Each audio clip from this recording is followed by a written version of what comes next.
দুনিয়ার মধ্যে আল্লাহর কাছে জান্নাত চাইবে আর জাহান্নাম থেকে আশ্রয় চাইবে।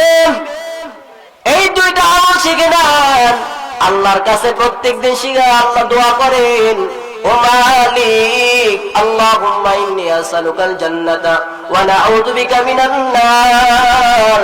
ও আল্লাহ, তোমার কাছে জান্নাত চাই, জাহান্নাম চাই না। প্রত্যেকটা মুমিন এই কাজটা করা দরকার। আমির রাদিয়াল্লাহু তাআলা আনহু একবার এসে মায়ের নবীকে বললেন, মান নাজাত, ও মায়ের নবী, জাহান্নাম থেকে বাঁচার উপায় কি? আল্লাহর নবী সাল্লাল্লাহু আলাইহি ওয়াসাল্লাম তিনটা আমলের কথা বলে দিলেন। তিনটা আমল যদি কোনো মুমিন করে তাহলে জাহান্নাম থেকে বাঁচতে পারবে।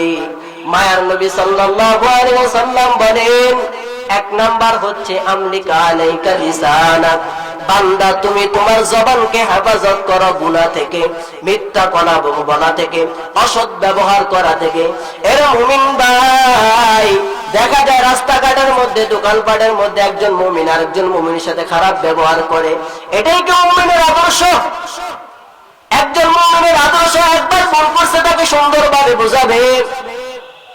মুতামিম সাহেব, আপনার মাদ্রাসার উস্তাদ যদি ভুল করে তাহলে সুন্দরভাবে বুঝান, গালাজ করিয়েন না। ওই উস্তাদদেরকে খারাপ মনে করিয়েন না, তাদেরকে বকা দিয়েন না। রাসূলের আদর্শটা হলো, তুমি যখন কোনো অপর ভাই যদি ভুল করে তাহলে সুন্দরভাবে বুঝাই দিবা। এই জবানের কারণে মানুষ জান্নাতি হয়, জাহান্নামী হবে। মায়ার নবী বলেন, মাইয়াদমান্নি মা বাইনা লাহইহি ওয়া মা বাইনা রিজলাইহি আযমাল্লাহুল জান্নাহ। মায়ার নবী বলে, আমি নবীর কাছে যে আল্লাহর